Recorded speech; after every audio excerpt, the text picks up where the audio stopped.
Two undefeated teams, both come in at 12-0, both obviously looking for a title.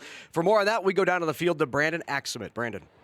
Guys, these teams have two completely different philosophies when it comes to special teams, particularly after scoring the touchdown. Sutton, they haven't even attempted an extra point all year. They always go for two. In fact, they've actually converted on the two-point conversion 73% of the time. On the other hand, Aquinas, they kick the extra point. They'll play the field position game. They'll kick a field goal if they're in the range. Landon Stouffer, their kicker, actually has made 47 of 54 attempts. So it definitely could come down to these extra point conversions, whether Sutton converts on those two-pointers or they make those extra point attempts. Could be a close game, guys. Let's go down to the field to Brandon Axelman. Brandon. Guys, besides just taking the lead, I got some more good news for Mustang fans. Aquinas coach Ron Mimick and his squad has blocked 4 first-quarter punts, all that have led to early scores. That's what they had hoped to do today.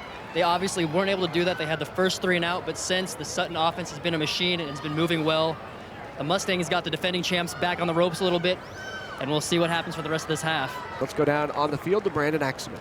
Hey, Coach, you were down 7-14, then you rattle off 14 unanswered points, get that touchdown to end the half. What does that do for your team heading into halftime? Well, one thing, it takes away a sense of panic because we're ahead in the game, or we're able to come back and score a touchdown.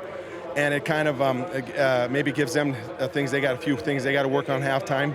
But it gives us some confidence. I'm sure one thing it gives us for the second half, and relaxes us a little bit probably. Right, Wiseman has accounted for both touchdowns for Sutton. He had a passing one and a rushing one. Are you going to do anything defensively to kind of key on him, stop him from having so much offensive production? Yeah, there's a few things we're going to try this half in order to change up the fronts, because they're doing a really nice job of getting to our linebackers, so our linebackers don't have so many people blocking them, so we can tackle on the second level. All right, Coach, thank you so much. Good luck. Thank you. Back at Memorial Stadium, we are at halftime. Steve Raymer down on the field with our Brandon Axelman. Hey, Coach Raymer, after that first 3 and out, your offense really started moving. They really couldn't be stopped. You got 14 points before slowing down a little bit towards the end of the half. What do you need to do to get the ball moving again? We just got to be consistent with what we do. We had a false start there. I mean, this is a good enough team. If you make a couple of those middle errors, it's going to cost you. We have to eliminate our own mistakes and play within ourselves. We'll be fine.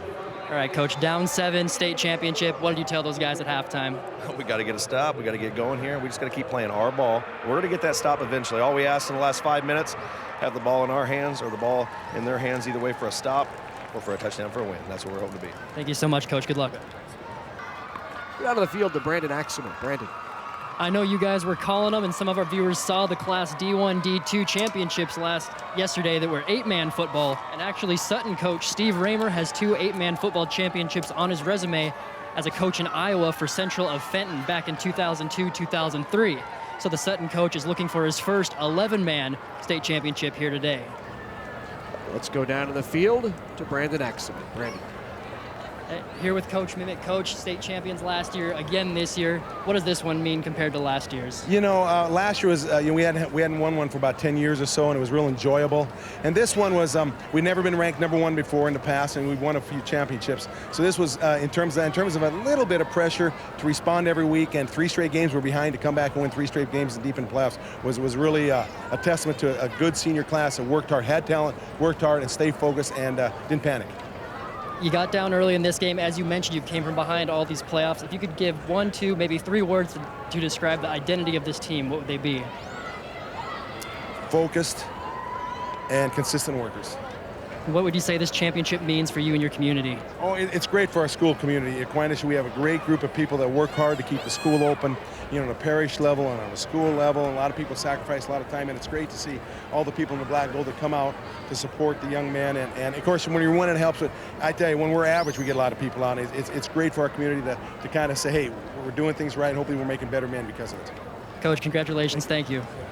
Here with Landon Stouffer, 2 touchdowns, 115 yards. What does that mean for this final game as your high school career to have such a big game? It was a big game, great end to my career, and I got to dedicate all those yards to my line. Those holes today that I ran through, you could have drove a truck through them. It was great work by the whole team.